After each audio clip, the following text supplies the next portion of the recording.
உங்கள் ஒவ்வொருவரையும் ஆண்டவராகிய இயேசு கிறிஸ்துவின் நாமத்தினாலே வாழ்த்துகிறேன், வரவேற்கிறேன். உங்களுடைய முகங்களை பார்ப்பது ரொம்ப சந்தோஷம். ஆமென். சகரியா தீர்க்கதரிசன புஸ்தகம் 9வது அதிகாரம் 12வது வசனம் வாசிப்போம்.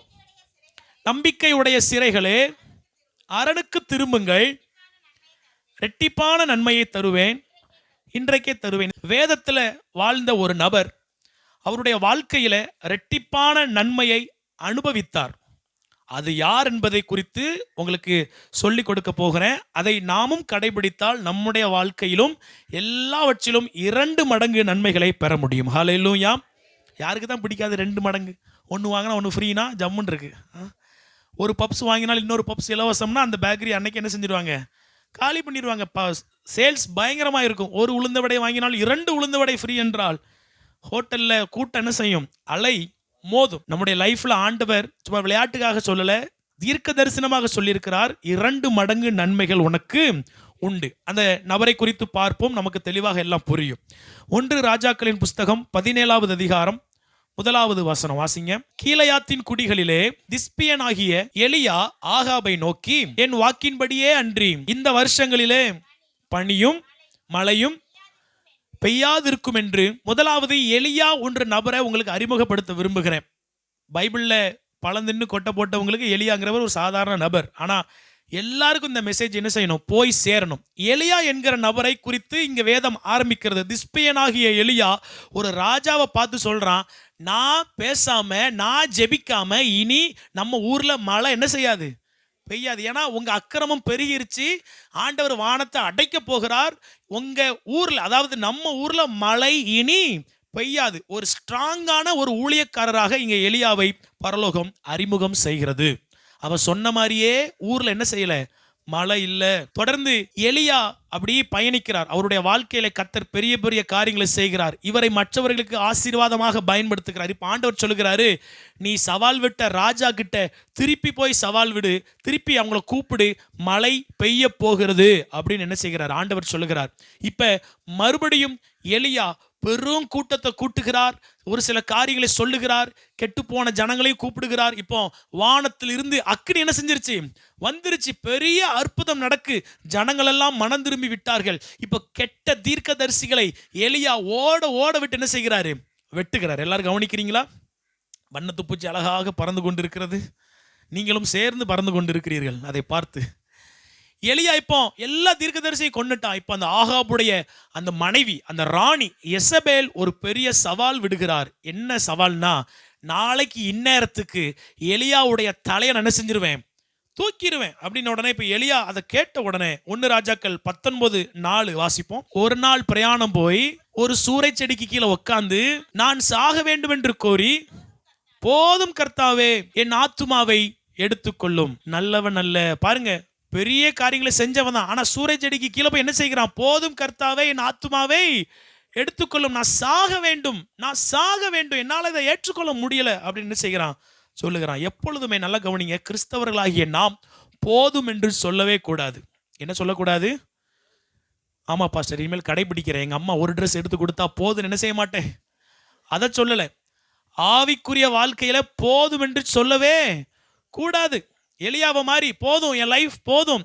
உங்களுக்கு தெரியுமா, நாம எப்போ மரிக்க போகிறோம் என்பதை நம்முடைய இஷ்டம், நம்முடைய விருப்பம் முடிவு செய்யும். எத்தனையோ பரிசுத்தவான்கள் ஒப்பு கொடுத்துட்டாருன்னா ஆண்டவர் என்ன செஞ்சிருவாரு? எடுத்துக்குவார். நம்ம ஒப்பு கொடுக்க கூடாது. இந்த உலகத்துல சாதிக்காம போய் சேரக்கூடாது. ஹல்லேலூயா. நான் ஜெபம் பண்ணுவேன், அப்படி வந்தாங்கன்னா ஒரு மிதி திருப்பி மிதிச்சு விட்டுருங்க ஆண்டவரே. பரலோகத்திலிருந்து எட்டிட்டு ஒரு மிதி. போதும் கர்த்தாவே ஜீவனை எடுத்துக்கொள்ளும். அபிஷேகங்கள்ல போதும் சொல்லக்கூடாது. வரங்கள்ல கிரியை செய்யாம போதும் சொல்லக்கூடாது. ஜெப ஆவி போதும் சொல்லக்கூடாது. வல்லமை போதும் சொல்லக்கூடாது. இன்னும் கேட்கணும். ஹல்லேலூயா. உங்களுக்கு தெரியுமா, வெஸ்டர்ன் கல்ச்சர், நீங்க ஒரு ஹோட்டலில் போய் சாப்பிட்றீங்கன்னா போதும்னு சொல்லிட்டீங்கன்னா ஒரு பருக்க கூட எக்ஸ்ட்ரா வைக்க மாட்டாங்க. நம்ம ஊரில் அப்படி கிடையாது. போதுனதுக்கு அப்புறம் 2 கரண்டி திருப்பி என்ன செய்யும்? விழும். ஆண்டவர் வெஸ்டர்ன் கல்ச்சர் ஃபாலோ பண்றாரு போல. போதுன்னு சொன்னா எலியா, ஆண்டவர் சொன்னார், சரி போ, உன் ஸ்தானத்தில் இன்னொருத்தரை நான் என்ன செய்ய போறேன்? ஏற்படுத்த போகிறேன். ஒரு ஊழியர் சொன்னார், எலியா மாத்திரம் போதுன்னு சொல்லலைன்னா எலிசாங்கிறவர் உள்ள வந்திருக்கவே மாட்டார். எலிசா செய்ய வேண்டியது எலியாவை என்ன செஞ்சிருப்பாரு? செய்திருப்பார். தயவு செஞ்சு போதுன்னு சொல்லாதீங்க. உங்க இடத்துல இன்னொருத்தர் வந்து அந்த காரியத்தை செய்கிறது எனக்கு விருப்பம் இல்லை. உங்களுக்கு விருப்பம் இல்லைன்னா இனி போதுன்னு சொல்லாதீங்க. ஹல்லேலூயா. சாக வேண்டும்னு சொல்லாதீங்க, போய் சேர்ந்தா நல்லா இருக்குன்னு சொல்லாதீங்க. நாம் சாதிக்க வேண்டியது, கர்த்தருக்காக சாதிக்க வேண்டியது நிறைய இருக்கு. 1 ராஜாக்கள் 19:16 வாசிப்போம். உன் ஸ்தானத்திலே தீர்க்கதரிசியாக அபிஷேகம் பண்ணு. நீ போதுன்னு சொல்லிட்ட, நீ போதுன்னு சொன்னதுனால பரலோகமும் போதும் என்று என்ன செய்கிறது, சொல்லுகிறது. நம்முடைய விருப்பத்தின் அளவு தான் நம்முடைய அபிஷேகத்தின் அளவு. பக்கத்தில் சொல்லுங்க, நீ எவ்வளவு விரும்புறியோ அவ்வளவு உனக்கு அபிஷேகத்தை கொடுப்பார். சொல்லுங்க, நீ எவ்வளவு விரும்புறியோ அவ்வளவு உனக்கு அபிஷேகத்தை கொடுப்பார். என் மூலமா அற்புதங்கள் அடையாளங்கள் நடைபெற வேண்டும் என்று சொல்லி நாம் விரும்பணும்னா நிச்சயம் பரலோகம் அதற்கு செவி சாய்க்கும். ஹல்லேலூயா. போதும் அப்படி சும்மா பைபிளை திறந்த உடனே ஆண்டவர் இனிமையா பேசுறாரு, இயேசு நாமத்தில் பிதாவே ஆமென், இதே போதும், ஸ்மூத்தா போய்க்கலாம் அப்படின்னீங்கன்னா ஆண்டவர் ஸ்மூத்தா என்ன செஞ்சிருவாரு, போயிடுவார். விரும்பணும். ஆமென். ஏன் மூலமா அற்புதங்கள் அடையாளங்கள் நடைபெற வேண்டும் என்று விரும்பணும். நீங்க போதும்னு சொன்னீங்கன்னா பரலோகமும் போதும் என்று என்ன செய்யும், சொல்லிடும். இப்போ எலியாவுடைய இடத்துக்கு இன்னொருத்தர் வருகிறார். அவர் பேர் என்னது, சின்ன பிள்ளைங்க எல்லாரும் சொல்லுங்க, எலிசா. எலியா மெயின் ஊழியக்காரர், இப்பொழுது எலிசா அசிஸ்டன்ட் ஊழியராக பதவி ஏற்கிறார். 2 ராஜாக்கள் 2வது அதிகாரம் 1வது வசனம் வாசிப்போம். கர்த்தர் எலியாவை சுழற் காற்றிலே பரலோகத்திற்கு எடுத்துக்கொள்ள போகிற போது, கர்த்தர் எலியாவை சுழல் காற்றில எங்க எடுத்துக்கொள்ள போகிறாராம், பரலோகத்துக்கு. சாகல, அவர் டைரக்டா எங்க போகிறாரு, சுழல் காற்றிலே பரலோகத்துக்கு டைரக்டா போகிறாரு. இப்ப இவர் கூட யார் இருக்கிறா, எலிசா இருக்கிற அசிஸ்டன்ட் ஊழியக்காரர். இந்த நேரத்துல இந்த அசிஸ்டன்ட் ஊழியக்காரரை பார்த்து எலியா ஹெட் பாஸ்டர் ஒரு கேள்வி கேட்கிறார். நீ என் கூடயே இவ்வளவு நாள் வந்தல்ல, உனக்கு என்ன வேணும் அப்படின்னு என்ன செய்கிறாரு, கேட்கிற. 2 ராஜாக்கள் 2வது அதிகாரம் 8வது வசனத்திலிருந்து வாசிப்போம். அதற்கு எலிசா, போதும், இப்படி உங்ககிட்ட ஊழியக்காரர் கேட்டா நீங்க என்ன சொல்லுவீங்க, என்ன கேட்டாலும் கிடைக்கும். இந்த பைபிளை பார்த்து சொல்லக்கூடாது, உண்மையா மனசாட்சியை தொட்டு சொல்லுங்க. உங்ககிட்ட கேட்டா நீ என்ன கேட்டிருப்பீங்க, உங்களை போல ஜெபிக்கணும், அப்போ அவ்வளோ நல்லவங்களா நம்பலாம். ஒரு இப்போ உங்க பிள்ளைகிட்ட நீங்க கேட்டா என்ன சொல்லும், உங்க பிள்ளை ஜபாவி தாங்கன்னா சொல்லும். எவ்வளோ ஆசைப்பட்டு, அதை ஒரு எடுத்துக்காட்டு சொல்கிறேன். இப்போ நம்ம உண்மையிலே பாரம் இருக்கிறவங்க ஜபாவி தாங்கன்னு கேட்போம், எங்கள் சபைக்கு ஆத்துமாக்களை தாங்கன்னு கேட்போம். ஆனால் பிளைனாக பார்த்தோன்னு உங்களுக்கு 50 லட்ச ரூபா கடனுங்க. இப்போ பாஸ்டர் மூலமாக ஆண்டவர் கேட்குறாரு, மகளே உனக்கு என்ன வேண்டும், நீங்கள் கடன் பிரச்சனை மட்டும் அடைச்சிருங்க, நாங்கள் குதிச்சு ஊழியம் செய்வோம். கடன் பிரச்சனை மட்டும் முடிச்சிருங்க. இப்போ ஒரு பெரிய வியாதி, கேன்சர் வியாதி, ஆண்டவர் சொல்லுங்க, மகளே உனக்கு என்ன, ஆண்டவர் இந்த கட்டியை மட்டும் கரைச்சி விட்டுட்டீங்கன்னா உங்களுக்காக நான் உருகி ஊழியம் செய்வேன். சும்மா ப்ராக்டிக்கலாங்க, நானாக இருந்தாலும் அப்படிதான் என்ன செய்வோம், சொல்லுவோம். எலியா பரலோகத்துக்கு போகிறதுக்கு முன்பதாக எலிசாவிடம் கேட்டவுடன் எலிசா சொல்லுகிறார், அடுத்த வாக்கியத்தை வாசிங்க. உம்மிடத்தில் உள்ள ஆவியின் வரம் எனக்கு ரெட்டிப்பாய் கிடைக்கும்படி வேண்டுகிறேன் என்றான். வாவ், சூப்பரான ஒரு பிரேயர் ரெக்வெஸ்ட். ஏன்னா அப்பந்தான் ஒரு பெரிய அற்புதத்தை பார்த்துருக்கிறான். நல்லா கவனிங்க, என்ன பாருங்க. எலியாவும் எலிசாவும், மகாராஜா இங்கே வாப்பா, முன்னாடி வா சீக்கிரம். இப்போ எலியாவும் எலிசாவும் என்ன செய்கிறாங்க, நடந்து போய்கிட்டு இருக்கிறாங்க. நடந்து போக முடியும், இங்கே வா, நீ தான் எலிசா, நான் தான் எலியா, சரியா, நம்பி தான் ஆகணும். இப்போ நடந்து போய்கிட்டு இருக்கோம், முன்னாடி ஒரு பெரிய ஆறு என்ன செஞ்சுக்கிட்டு இருக்கு, ஓடிக்கிட்டு இருக்கு. ஆறு அவ்வளோ சீக்கிரம் என்ன செய்ய முடியாது, கடக்க முடியாது. எலியா நினைச்சிருந்தாருன்னா பாலம் உண்டாக கடவுதுன்னு சொல்லியிருக்கலாம். அவர் அதை செய்யலை. அவர் என்ன செஞ்சார், அவர் கையில் இருக்கிற ஒரு சால்வை அதை முறுக்கி பாருங்க, கிட்டதான் எலிசா என்ன செய்யறாரு, நிற்கிறாரு. இப்போ நான் தான் எலியா, சால்வை இல்லையே, ஒரு அழுக்கு துண்டு தான் இருக்கு. சரி, இப்போ சால்வையை முறுக்கி, நல்லா எலியா பாரு, அங்கே பார்க்கக்கூடாது, எலிசா முறுக்கி யோர்தான் என்ன செஞ்சுட்டாரு, ஒரு அடி அடித்த உடனே யோர்தான் இந்த பக்கம் பாதி போயிருச்சு, இந்த பக்கம். இப்போ எலிசா கண்கள் இது நல்லா ரெஜிஸ்டர் ஆயிடுச்சு. சரிங்களா, பெரிய அற்புதம் நடந்துருச்சு. இப்போ கேட்குறாரு, உனக்கு என்ன வேணும். இப்போ அவர் கோழி குழம்பும் குடல் கறியும் கேட்டிருந்தா நல்லாவா இருக்கும். இதை மாதிரி எனக்கு 2 மடங்கு என்ன செய்யணும். சரி தேங்க்யூ, அப்பப்போ கூப்பிடுவேன், சரியா. இதுக்கு எதுக்கு அவனை கூப்பிட்டீங்கிற மாதிரி பார்க்குறீங்க, சும்மா அவங்கள ஒரு சந்தோஷப்படுத்துறதுக்காக தான். இதை மாதிரி எனக்கு 2 மடங்கு என்ன வேணும், வரம் வேண்டும். இப்போ எலியா பதில் சொல்லுகிறாரு, எப்பா நீ ரொம்ப சாதாரண விஷயத்தை கேட்கலப்பா, அரிதான காரியத்தை, அடுத்த வசனத்தை வாசிங்க கடன். அரிதான காரியத்தை கேட்டாய். நான் சுழல் காற்றுல வானத்துல சல்லுன்னு போகும்போது என்னை நீ கண்டால் உனக்கு கிடைக்கும், இல்லாவிட்டால் கிடையாது. 11 வசனத்தை நாங்கள் வாசிக்கிறேன். அவர்கள் பேசிக்கொண்டு நடந்து போகையில் இதோ அக்கினி ரதமும் அக்கினி குதிரைகளும் அவர்கள் நடுவாக வந்து இருவரையும் பிரித்தது.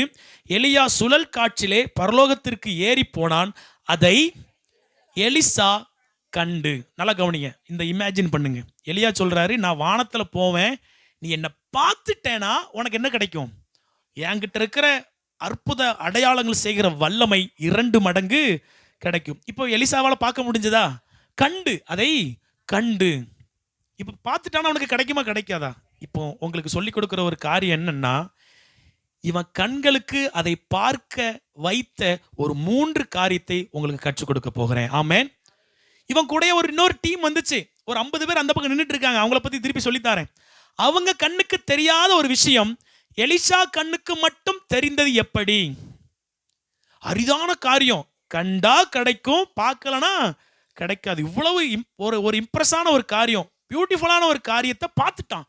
இவனை பார்க்க வைத்த ஒரு சில ஆவிக்குரிய தகுதிகள் என்னவென்பதையும், அந்த தகுதி நம்ம கிட்ட இருந்துச்சுன்னா நமக்கும் ரெட்டிப்பான நன்மையை தர ஒரு தடையும் இல்லை என்பதுதான் இன்னைக்கு செய்தி. ஹல்லேலூயா. எடுத்தவங்க வாசிங்க.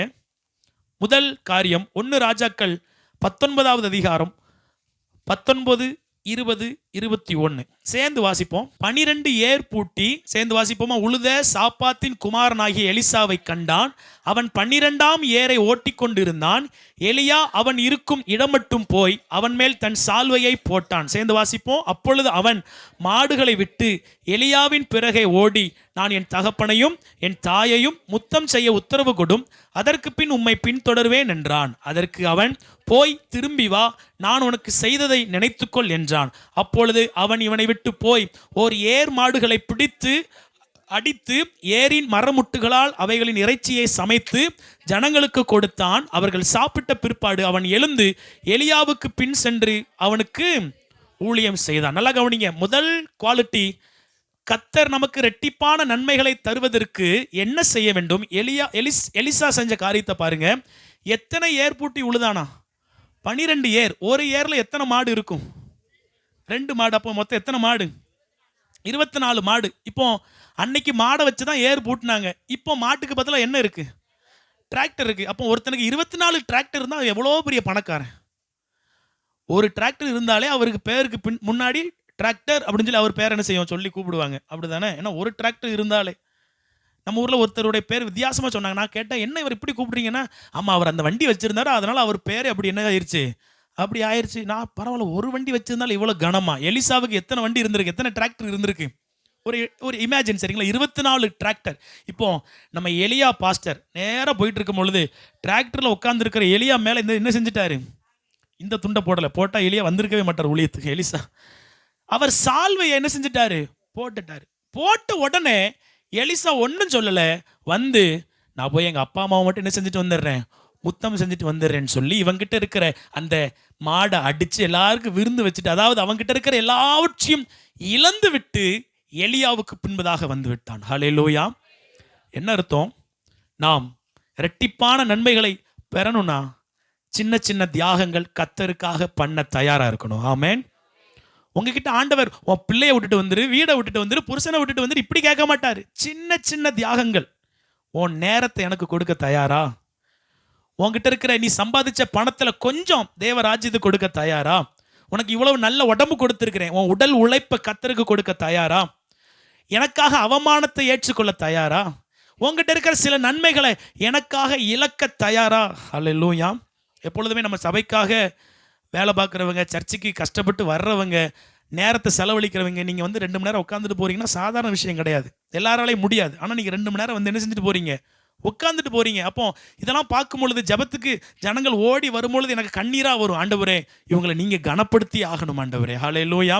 சின்ன பிள்ளைங்க பாருங்கள், இப்போ காலையிலே வந்துடுவாங்க. வந்து சாயங்காலம் வரைக்கும் இருந்து 7 மணி எல்லா காலையில் morning show, mid show, evening show, night ஷோவே முடிச்சுட்டு தான் அவங்க என்ன செய்வாங்க வீட்டுக்கு. நான் சந்தோஷப்படேன். ஒரு பக்கத்தில் ரொம்ப கஷ்டமாக இருக்கும். ஆண்டவரே, சின்ன வயசுலேயே பிள்ளைங்க இவ்வளவு தியாகம் பண்ணுறாங்க. இன்னும் நம்ம சர்ச்சில் உழைக்கிறவங்க, பாய் போடுறவங்க, தூக்குறவங்க எல்லாருமே நீங்கள் உங்கள் பங்கை செய்கிறீங்க. எல்லாரையும் பார்க்கும்பொழுது என் சிந்தனை வரும், ஆண்டவரே உங்களை நீங்கள் என்ன செய்யணும்? ஆசீர்வதிக்கணும்ப்பா. ஆண்டவர் சொல்லுகிறார், நீ சின்ன சின்ன தியாகங்களை எனக்காக பண்ணு, நான் உனக்கு 2 மடங்கு நன்மைகளை தருவேன். ஹல்லேலூயா. சின்ன சின்ன தியாகங்கள். நம்முடைய நேரத்தை ஏசப்பாவுக்காக கொடுப்போம். ஒருவேளை அது தற்கொலைக்கு நேராக இருக்கிற யாரையாவது காப்பாற்ற உங்கள் ஜபம் பயனுள்ளதாக இருக்கலாம். உங்களுடைய 10 ரூபா பணம், 100 ரூபா பணம், அது யாருக்காவது பயனுள்ள விதத்தில் அது செலவு செய்யப்படலாம். ஹல்லேலூயா. தேவனுடைய ராஜ்யத்துல நீங்க ஒரு செங்கலுக்குன்னு கொடுத்தாலும் அது கத்தர் மகிமைப்படுவார். ஆமென். அதை கத்தர் கனம் பண்ணுவார். உங்க உடல் உழைப்ப நான் பெருக்க தான் செய்வேன், நான் பாய் தான் போடுவேன், ஒரு சேரை துடைப்பேன், அது சின்ன சின்ன தியாகம். ஆமென். ஹல்லேலூயா. கர்த்தருடைய நாமத்துக்காக நீங்க பைபிளை தூக்கிட்டு வாரீங்க, சிலர் அவமானப்படுத்தலாம். பைபிளை தூக்கி சுமந்து பாருங்க, அது உங்களை சுமக்கும். ஆமென். அவமானப்படாம தைரியமா வாங்க. இவன் கோயிலுக்கு போறேன்னு சொன்னா உங்களை கிண்டல் பண்ணா அவனுக்கு என்ன கிடைச்சிட போகுது? உங்களுக்கு என்ன ஒன்றும் குறையாது. உங்களை கனப்படுத்துகிறத அவன் பார்ப்பான். ஹல்லேலூயா. சின்ன சின்ன தியாகங்கள், எலிசாவை போல இருக்கிறதெல்லாம் விட்டுட்டோன்னு வர வேண்டாம். சின்ன சின்ன தியாகங்களை பண்ணுவோம். கர்த்தர் 2 மடங்கு என்ன செய்வார்? நன்மைகளை தருவார். ரெண்டாவது எலிசா கிட்ட இருந்த குவாலிட்டி, 2 ராஜாக்கள் 2வது அதிகாரம் 2வது வசனம் வாசிப்போம். எலியா எலிசாவை நோக்கி, இங்கே இரு, கர்த்தர் என்னை பெத்தேல் மட்டும் போக அனுப்புகிறார். அதற்கு எலிசா, நான் உம்மை விடுகிறதில்லை என்று கர்த்தரின் ஜீவனையும் உம்முடைய ஜீவனை கொண்டு சொல்லுகிறேன் என்றான். எல்லாரும் இங்க எல்லாம் போதும், எல்லாரும் இங்க பாருங்க. 2வது குவாலிட்டி, எலியா சொல்லுகிறார், இங்க பாரு, நான் போகிறதுக்கு முன்னாடி ஒரு ஊருக்கு போறேன், நீ இங்க இரு, நான் என்ன செஞ்சிடுறேன், போயிட்டு வந்துடுறேன். என் கையை இறுக்கி பிடிச்சிக்கோ, இப்படி இப்படி நல்லா இப்படி இப்படி பிடிச்சிக்கோ. எலிசா சொல்லிட்டாரு, விட மாட்டேன். என்ன செய்ய மாட்டேன்? நான் உம்மை விடுகிறது இல்லை. அடுத்த வசனம் வாசிங்க. அதே 2 ராஜாக்கள் 2:4. பின்பு எலியா அவனை நோக்கி, எலிசாவே இங்கே இரு. ஃபர்ஸ்ட் எங்க? கில்காலு. கில்கால் தானே. அடுத்து எங்க? எரிகோ ஊருக்கு போக அனுப்புகிறார். நான் போகிறதுக்கு முன்னாடி ஒரு சில செட்டில்மெண்ட் பண்ண வேண்டியிருக்கு, நீ இங்கேயே இரு. அதற்கு எலிசா என்ன சொன்னாரு? எல்லாரும் பாருங்க, சாமன் எப்படி பிடிச்சிருக்கானு. நான் உம்மை போக. அடுத்து 3வது தடவை 2:6 வாசிங்க. பின்பு எலியா அவனை நோக்கி, நீ இங்கே இரு, கர்த்தர் என்னை யோர்தானுக்கு அனுப்புகிறார் என்றான். அதற்கு அவன், நான் உம்மை விடுகிறதில்லை என்று கர்த்தருடைய ஜீவனையும். பாருங்க, 3 டைம் 3 ஊருக்கு போகிறாரு. இப்ப எலிசா என்ன சொல்றாரு? நான் உம்மை விடுகிறதில்லை. நான் உம்மை விடுகிறதில்லை. நான் உம்மை என்ன செய்ய மாட்டேன்? விட மாட்டேன். இவர் எந்த சூழ்நிலையில் இந்த வார்த்தையை சொன்னார் தெரியுமா? எல்லாம் ஸ்மூத்தா இருக்கும்போது இப்படி சொல்லலை.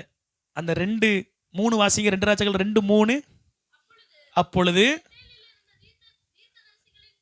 பெத்தேலில் இருந்த தீர்க்கதரிசிகளின் புத்திரர் எலிசாவினிடத்தில் வந்து, இன்றைக்கு கர்த்தர் உனக்கு தலைமையா இருக்கிற உன் எஜமானை உன்னை விட்டு எடுத்துக்கொள்ளுவார் என்பது உனக்கு தெரியுமா என்றார். அதற்கு அவன், எனக்கு தெரியும்.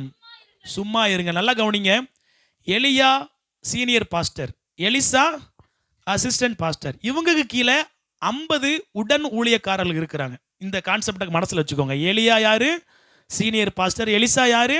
Assistant pastor. இப்போ 50 தீர்க்கதரிசி, அதாவது ஒரு மினி பைபிள் காலேஜ் மாதிரி, மினி தீர்க்கதரிசிகள் படிக்கிற ஒரு இடம் மாதிரி வச்சுக்கோங்களேன். இவங்க 3 இடத்துலையும் போய் எலிசாவை பார்த்து, டேய், உன் ஓனர் இருக்கும் போது என்ன ஆட்டம் போட்டேன், உன் ஓனர் எங்கே போகிறாரு? பரலோகத்துக்கு போகிறாரு. கொஞ்ச நேரத்தில் ஒன்று பொழந்துருவாங்க. அவர் போனதுக்கப்புறம் தெரியும் என்ன நடக்குன்னு, பார்ப்போமான்னு சொல்லி பின்னாடியே வராங்க.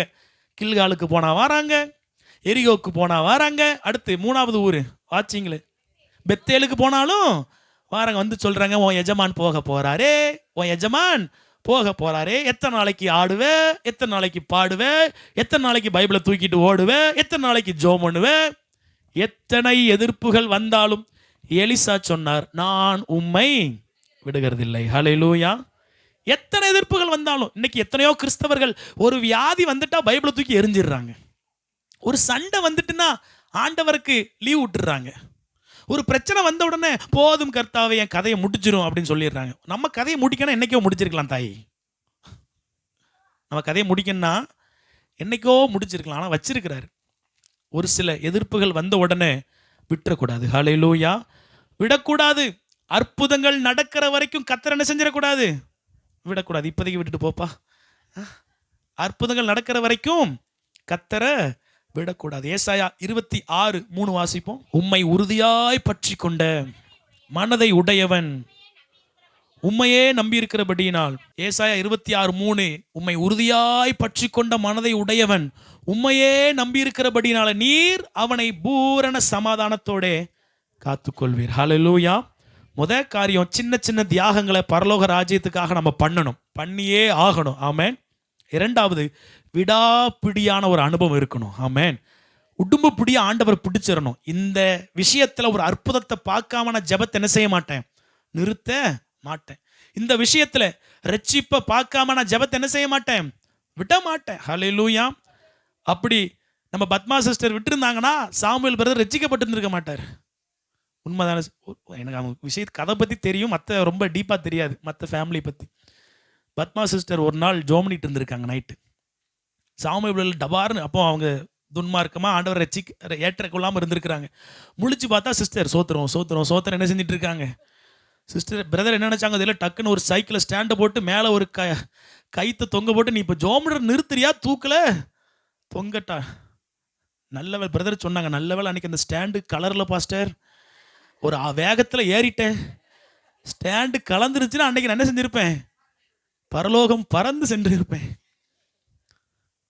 அப்புறம் தான் சொல்கிறாங்க, அதே இடத்துல இன்னொருத்தன் தூக்கு போட்டு என்ன செஞ்சுருக்கான், செத்துருக்கான். பாருங்கள் பிசாசு எப்படி போராடுதுன்னு. இவங்க பிரதர் திட்டுறாரு, தூக்கு போட போயிட்டாருன்னு சொல்லி விட்டா முடியுமா, அந்த ஆத்துமாவை ஆதாயப்படுத்த முடியுமா?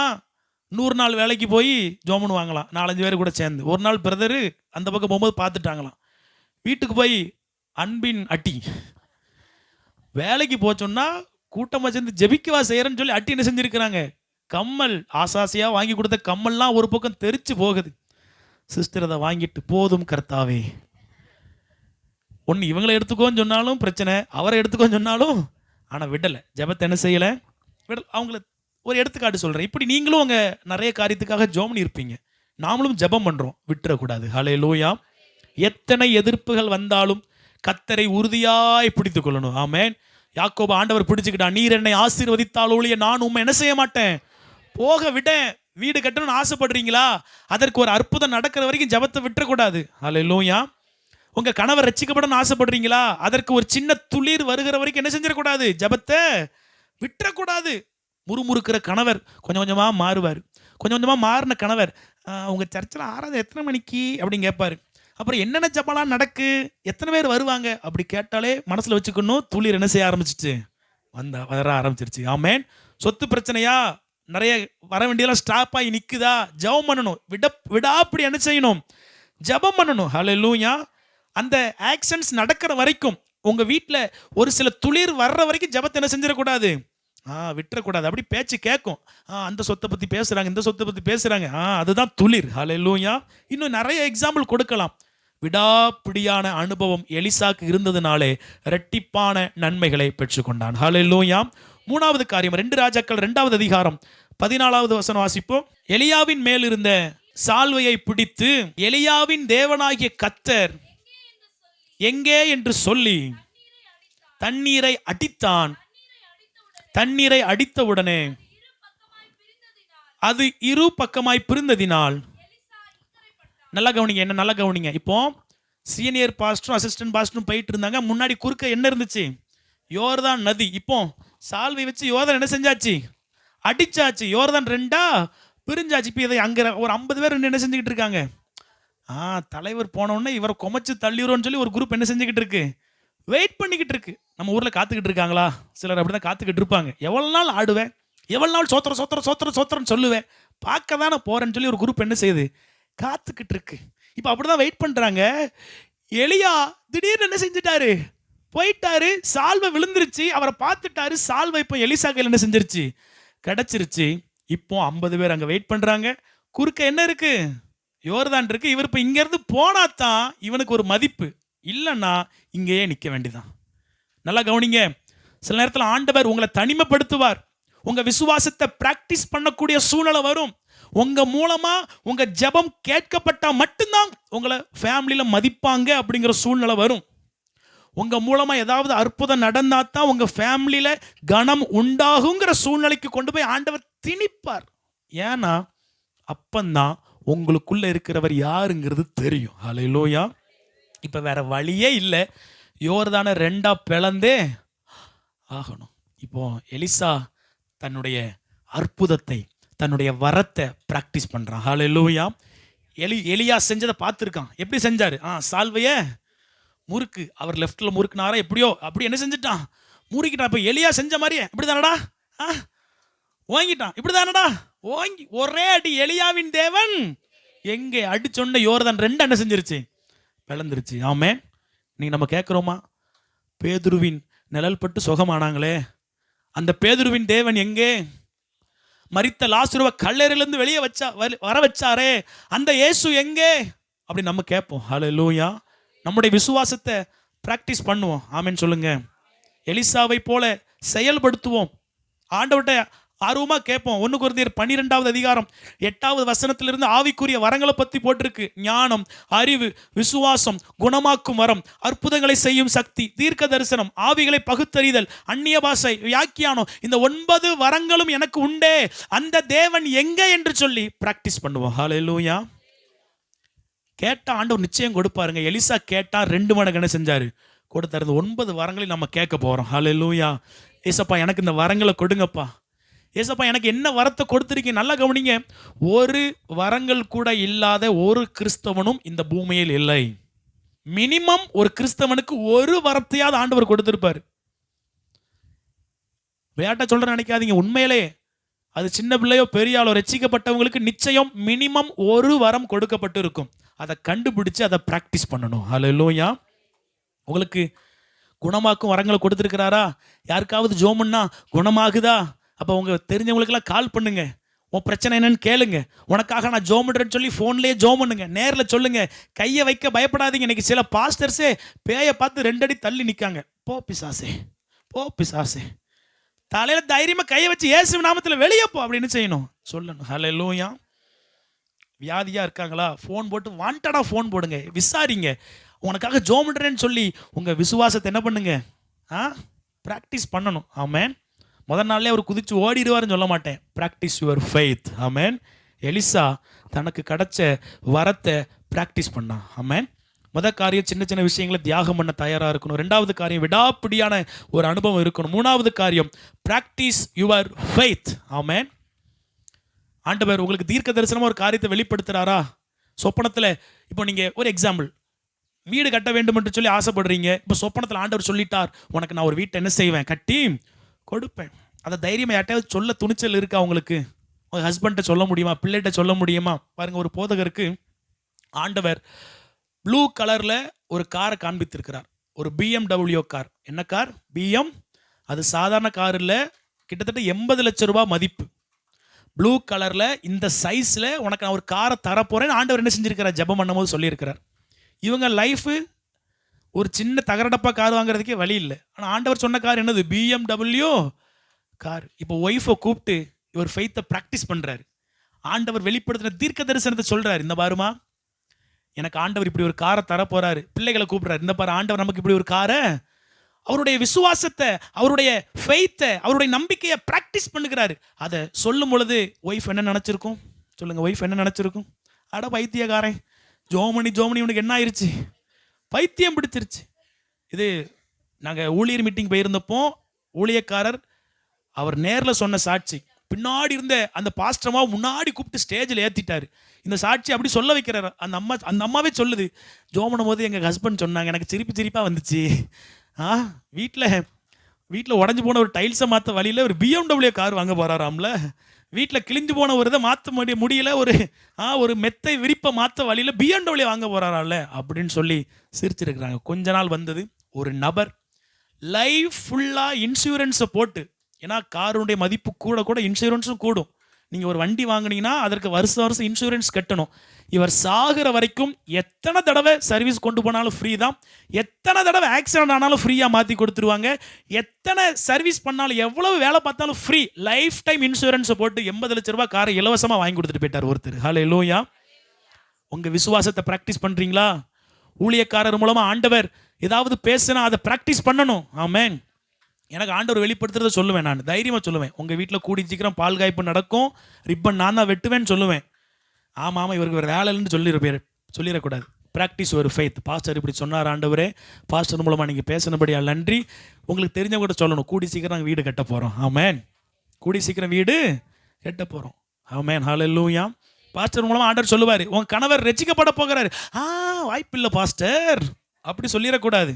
Practice your faith. Amen, amen. நான் நம்புறேன் உங்களுக்கு முன்னாடி உங்க கணவர் இங்க வந்து முழங்கால் போட்டு ஸ்தோத்திரம் பண்ணுகிற நாட்கள் வரும். ஆமென். உங்களுடைய பிள்ளைகள் உங்களை காட்டில் அதிக மணி நேரம் ஜெபிக்கிற நாட்கள் வரும். இந்த ஊர்லயே இவன்லாம் ரட்சிக்கப்பட மாட்டான், இவன் அதுல பக்தி இல்லா, இதுல பக்திமான்லா, எல்லா கவரிமானும் உள்ள வந்து முழங்கால் போடுகிற நாட்கள் வரும். ஆமென் சொல்லுங்க. ஹல்லேலூயா. 4வது காரியம், கர்த்தர் நமக்கு சொன்னது நடக்கும் அப்படிங்கிறத முழுசா நீங்க நம்பணும். ஆமென். செத்தாலும் என்னை உயிரோட எழுப்பி அந்த அற்புதத்தை செய்வார்னு விசுவாசிக்கணும். நான் செத்து போனாலும் அந்த அற்புதம் நடக்குங்கிற நம்பிக்கை உங்களுக்கு வரணும். எலிசாவுக்கு 2 மடங்கு அற்புதம் கிடைச்சதற்கு முதல் காரணம், சின்ன சின்ன தியாகங்களை அவர் பண்ணாரு, விடாப்பிடியாத அந்த அனுபவத்தில் இருந்தார். 3வது, அவர் விசுவாசத்தை பிராக்டிஸ் பண்ணாரு. 4வது, கர்த்தர் தனக்கு சொன்னது நடக்கும் என்று முழுசா எலிசா நம்பினான். நல்லா இப்போ ஒரு கேள்வி கேட்கிறேன். எலிசா என்ன வரம் வேண்டும் என்று கேட்டார்? எலியாவுக்கிட்ட இருக்கிற வரம் 2 மடங்கு வேணும். இப்போ எலியா 2 இட்லி சாப்பிட்டார்னா, எலியா 5 புரோட்டா சாப்பிட்டார்னா, இப்போ எலியா 10 அற்புதம் செஞ்சார்னா, அப்பா இட்லி புரோட்டானு கணக்கு டக்குன்னு வந்துட்டு பார்த்தீங்களா? எலியா என்ன செய்கிறாரோ அதை காட்டிலும் 2 மடங்கு இவர் கூட என்ன செய்யணும்? அற்புதங்களை செய்யணும். வேத ஆராய்ச்சியின்படி ஒரு சிலர் எலியா 7 அற்புதம் செஞ்சாரு, எலிசா 14 அற்புதம் செஞ்சாரு சொல்றாங்க. ஆனால் தெளிவாக கணக்கு எடுத்தீங்கன்னா எலியா தன்னுடைய வாழ்க்கையிலே 14 அற்புதங்களை செஞ்சிருக்கிறார். எத்தனை அற்புதம்? என்கிட்ட வசனங்கள் இருக்கு, நான் உங்களுக்கு காட்டுக்கிறேன். அப்படி இல்லையே கம்மி தானே அப்படின்னு சொன்னீங்கன்னா உங்களுக்கு தெளிவாக காட்டுறேன். எலியா எத்தனை அற்புதம்? 14. இப்போ எலிசா எத்தனை செய்யணும்? வாய்ப்பாடு படித்தவர்கள் சொல்லுங்க. 14 + 14 28. வாசிங்க. 2 ராஜாக்கள் 13வது அதிகாரம் 14வது வசனம். அவன் நாட்களில், நம்ம அசிஸ்டன்ட் பாஸ்டர், அதாவது எலிசா மரணத்துக்கு ஏதுவான வியாதியாய் கிடந்தான். அப்பொழுது போதும், எலிசா சாகிறதற்கு ஒரு வியாதி என்ன செஞ்சிருச்சு? வந்துருச்சு. நல்லா கவனிங்க. கிறிஸ்தவர்களுக்கு எப்படினாலும் சாவு என்ன செய்யும்? வரும். தூக்கத்திலே செத்தாத்தான் நல்ல சாவு, அப்படி கிடையாது. ஏசு கிறிஸ்துவை ஏத்திருந்தா அவன் எப்படி செத்தாலும் அவனுக்கு நல்ல சாவு தான். ஆமென்.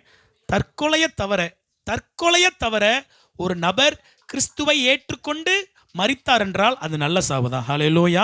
அவர் படுத்துட்டு சாகிறாரோ, வேலை பார்க்கும்போது சாகிறாரோ, ஆக்சிடென்ட்ல சாகிறாரோ, தற்கொலையை தவிர இயேசு கிறிஸ்துவை ஏற்றுக்கொண்டு மரிக்கிற எல்லா சாவும் நல்ல சாவு தான். ஆமென்.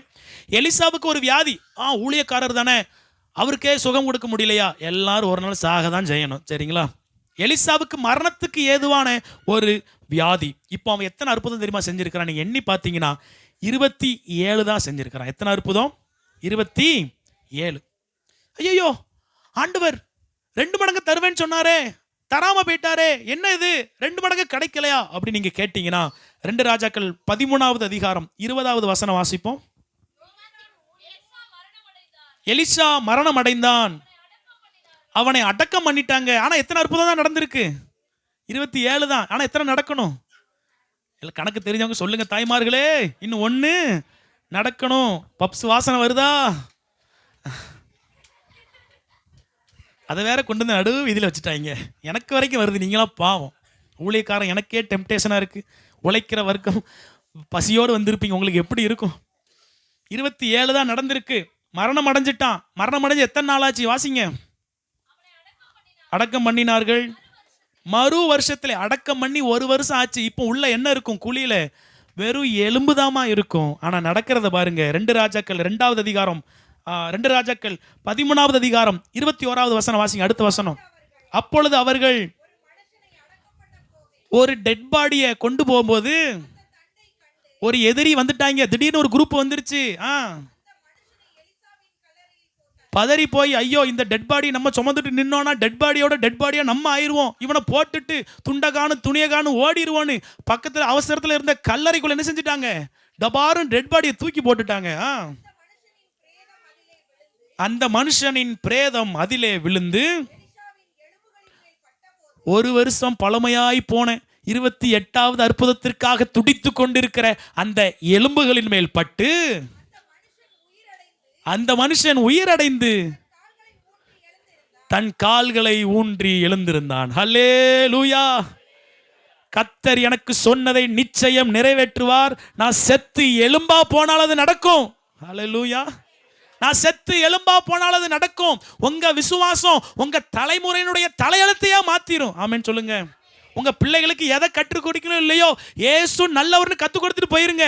உங்க பிள்ளைங்க நல்லா இருப்பாங்க. ஆமென். எலிசா செத்து எலும்பாயிட்டான். 28வது அற்புதம் எப்போ நடக்குது?